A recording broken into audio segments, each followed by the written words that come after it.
I was born into a wonderful musical family, and I'm the third generation member of the Carter family. My grandmother was named Maybelle Carter, and she was a member of the original Carter family, along with AP and Sarah Carter. And later on, you know, after many years of recording together, it became Mother Maybelle and the Singer Carter sisters, which was my mother, June Carter Cash, and my aunts, Helen and Anita. And then I was born, so the third generation started, along with all my cousins and my little sister Rosie. So that's basically it in a nutshell. So I've always, in all of my musical paths that I've followed, I've always tried to include something of the Carter family, whether it be a song that was written by AP or collected by AP, or one that my mother wrote, or one that my grandmother wrote. And it was always instilled in me from a very young age, from when I started when I was 4 years old, running out on the stage and saying, I want to talk on that, about the microphone, that I would carry on the music of the Carter family and keep it alive. Well, you know, many years have passed, and you know, now it's been 11 years since my mother passed away. I felt like it was really time to do my tribute to the music and just remind everybody that it's just some of the most beautiful songs, and lyrical content is so strong still to this day. A lot of these songs are from the 1800s, early 1900s. And then I included one my mother wrote, one I wrote, two I wrote, and one my Aunt Helen wrote. So I covered 3 generations. There's a collection of probably 400 to 500 songs out there that say AP Carter on them, and that's a huge body of work to cover and to look at. And so I picked songs that I wish I had written. Now, I had more than 12 songs picked out. So, you know, I was constantly whittling down my list and changing it as I went along, but I found a few gems that I had never heard. And I also picked ones that meant something to me of when I used to work with my mom and my aunts and my grandma too, that I used to always look forward to singing with them. And the thing about being a Carter girl, which I am, is that usually you start out and you know one verse and the chorus to everything, right? Well, I didn't know that there was like 20 verses to just about every song. So I basically took their big box set, which is In the Shadow of Clinch Mountain, the Carter family, and I just went through the songs, and I would just sit there and read lyrics and listen to them, and thought of the ones that I thought I could own and make them sound like me. And that's what I'm supposed to do, because I'm supposed to carry it on. Well, I have a really personal connection with the song that I wrote called Me and the Wildwood Rose, which is about being that little girl in the back seat of the car with my sister and my cousin Lori, and us just smalling ourselves in the floorboard and going around with Mother Maybelle and the Singer Carter sisters. Ladies and gentlemen, here they are, you know. So that's very personal for me, but I always look forward to singing Go Watch and Chain. That's like a very well-known Carter family song, as is I'll Be All Smiles Tonight. And that was kind of the song that I always think of my Aunt Nita singing, because she sang it so beautifully. And so that was my tribute to her, because she loved that song. And another one was Give Me the Roses While I Live. And that's not a lot of people have heard that. You know, some people look at it and they go, oh, that's so morbid. I think it's just so positive, and it so fits my life and how I want to wake up every day. It's like, give me the good stuff today. I don't want to wait till I'm gone. Everybody say, oh, poor old thing. You know, she was so much fun. Always, even when I was a kid and I first heard Blackjack David, I thought Kris Kristofferson should be the guy in the video. You know, he's the guy that's riding into town, you know, the handsome guy. Because I met him when I was 12 years old, and I was like, oh my gosh, there's a guy landing in a helicopter in our backyard, and he's really cute, Mama. And I actually sometimes question, was I really there? But I was. So it was a funny day, I'll tell you. We were always having people drop in on us kind of like that. I remember one day David Allan Coe came to our door, and he was all dressed up like David Allan Coe, and I was like, Mama, there's a really unusual guy at the door. So, you know, I grew up in that environment where you just never really knew who was going to be at the house at any given moment. And particularly in the late 60s when he was doing the Johnny Cash show, I was exposed to a lot of people that I really wanted to meet. You know, I got to meet Eric Clapton, and it was Derek and the Dominoes, and they were doing Layla on the show, and I was like, oh my gosh. And so, I mean, I had an unusual kind of childhood, and everybody said, oh, you must just know every country song in the world. Well, I didn't, because I was a normal little teenager, and I didn't really know all that much about country, not realizing that I was actually in the midst of all kinds of country. It was just, to me, it was just our family's music. I started writing this song, and I found that the chorus to the Carter family song, everybody's gotta walk that lonesome valley, that it went with the melodic thing that I had going, and it seemed like the perfect intent to tie the song together with the song is about, you know, my mother passing. It's hard to write about your mother passing, and it's hard to write about how it was after she passed and then how John passed.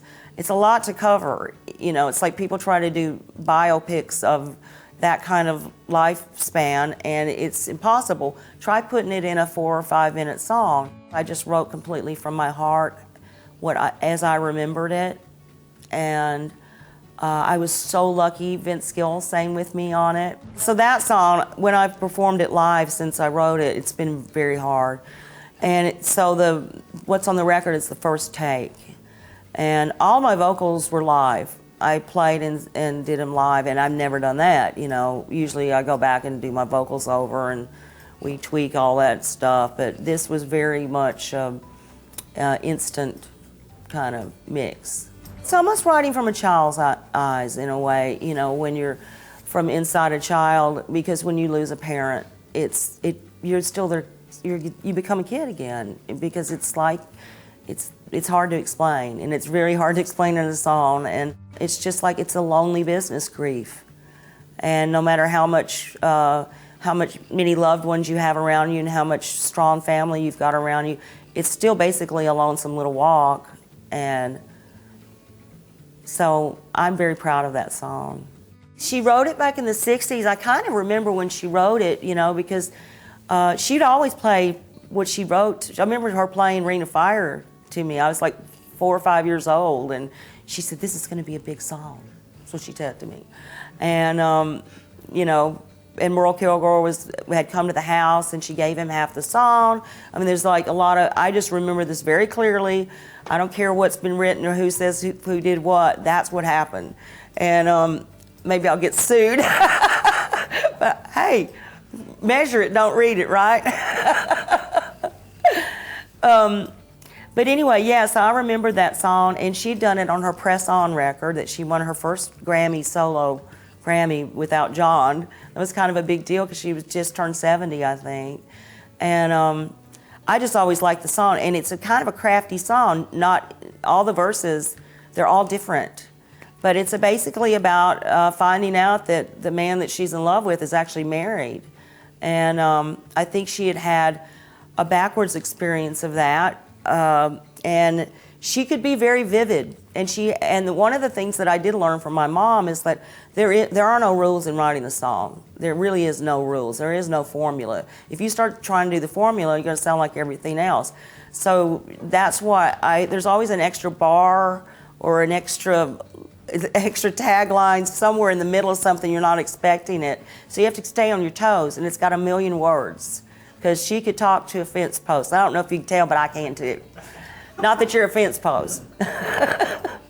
I just needed to go back to my family and back to my roots. And so I started working with them, and I got the fire in them. I said, this is ridiculous. There's people on the radio, and you guys aren't on the radio. You need to be on the radio. So I started like making all these noises, like, let's make a record, let's make a record. And at the time, you know, Big John was working a lot with Cowboy Jack Clement, and Cowboy said, I think we need to strike up the Dixie Darling. And that's what he called me. And we went in the studio, we sat in a circle. It was fantastic. We all played. We had a great bunch of guys with us too. And we cut 44 songs in 5 days. And this song, Ain't Gonna Work Tomorrow, was one of the songs we did. And I always looked forward to seeing it live because it was I just loved it. So at any rate, we had recorded it. It came out on vinyl. There was very few copies made. We sold them on the road. Nobody ever really knew about the record.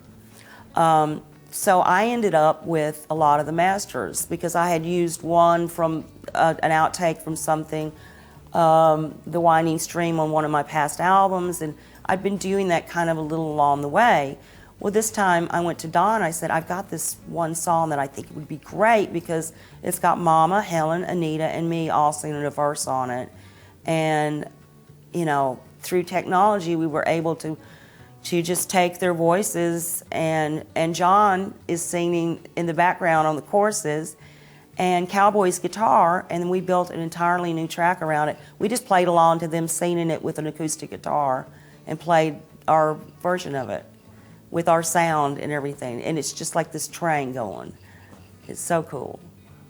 That really meant a lot to be able to get that on there.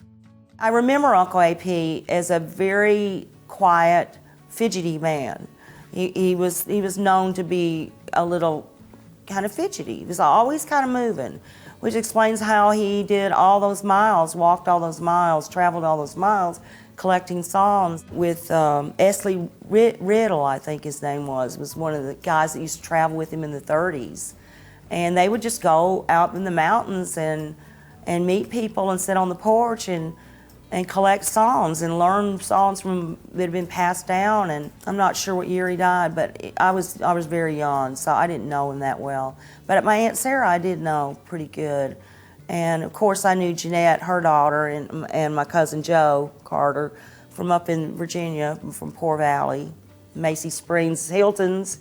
Got to get us all in there, all those Virginia folks. Sarah I did have a little bit more, and I remember when her and Grandma got back together and did an album in the 60s, and then when they got inducted into the Hall of Fame, I remember them being so excited, like little girls, and picking out their dresses, and they kind of got like kind of matching dresses in a way. It was just very sweet. She was very stoic, but she was happy to be back with her cousin, Maybelle. They, you know, they were like sisters, really, you know, and she was a little older than Maybelle, and so there was a certain amount of excitement, as excited as Sarah could get. He was a honky-tonk man for sure, Carl Smith, and my daddy retired the year that I started making records, and he had had a very long career and very successful, and he just had enough. He wanted to be a horse trainer, a rancher, and do cutting horses, and you know, all that stuff. He wanted to be a cowboy, and I tried to get more things out of him. He never hardly talked about back in the day, you know. He just said, he'd laugh at me and go, "Oh, you like it now? You just wait. You just wait. You're going to be so tired. You're not going to be wanting to travel all these miles." And it was a much different attitude at my dad's house because Goldie, my stepmom, was also a very well-known country singer, Goldie Hill, and they had basically just put that all behind them. But you know, him and Mama met on the Opry, and it was back in the times when Mom was still very much a part of the Carter family of Maybelle and the Carter sisters, and they didn't want her to stop. Daddy wanted her to stay home and be a mom. Well, you could not tell June Carter to stay home and be a mom. She was full of ambition. She was the first person to tell you, you know, that I was so full of ambition. So Daddy, I spent as much time with him, and I called it, I'm going to the farm.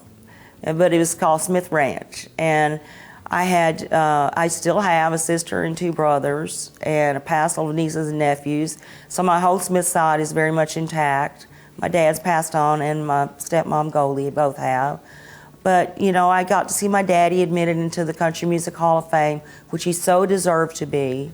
Vince Gill actually was so gracious that night when he was inducted because they didn't have him come on stage. And Vince basically kind of stopped the show and said, "Ladies and gentlemen, Carl Smith," and pointed straight at him in the audience. And the cameras are all going, "Oh," and getting on him. I think he really was excited, and I think that was fun for him. So he basically just had enough and made a completely different life. And he said that it challenged him more to be a horse person than it ever did to be a country singer. I think it was just like came so naturally to him because he just had that clear, beautiful voice, and he had my eyes, you know, and he had the great personality. And, you know, when he and Mom met, they were the little sweethearts of the Opry. And, you know, every time I stand in the Ryman, I think this is where I was conceived in some ways. I got him to come out of retirement and actually do a duet with me in '96. I did a record called Little Acts of Treason, and I cut the song that was #1 the month that I was born in 1955, was called Loose Talk. And me and Daddy did a duet of that. And he comes in the studio and he goes, and this is like his whole attitude on the whole thing. He was a pro. They didn't ever overdub anything. They did it all live. He walks in, he said, "You better get it right, kid, the first time, because I'm only doing it once." Finally, I wormed just one more time at him because I just wanted to sing with him. It wasn't even that we needed to do it again. I just wanted to sing with my daddy. And it was an amazing experience, and I'm glad I have that. No, he never sat around and sang, you know, and at my house we did. We very much did, and all parties revolved around music. And, you know, I remember my mother bringing home Bob Dylan's first album, and I was like a little bitty kid, and I remember her saying, "This is going to be a very important man in music." And I think I was like not even in first grade yet or something. But she made such a big deal out of it, and the Newport Folk Festival, and so that was our whole life. That life was completely different. So I had the good balance. I had a very down-to-earth life with my dad, and a very well-traveled life with my mother. Another great thing about it was that I got a really good work ethic from it, and it was like, you don't get sick. We call it Dr. Footlight. As soon as you get out there, you're all well, everything's fine. And it's like I've said this often in my own life, that some of the time I don't know where I'm at, but when I'm on stage, I know exactly where I am. And it's not like an ego thing or anything like that, but it's like I am more in my body and aware of myself, and not self-conscious, but aware of who I am and what I'm doing. And I feel more full from that, of sharing that music.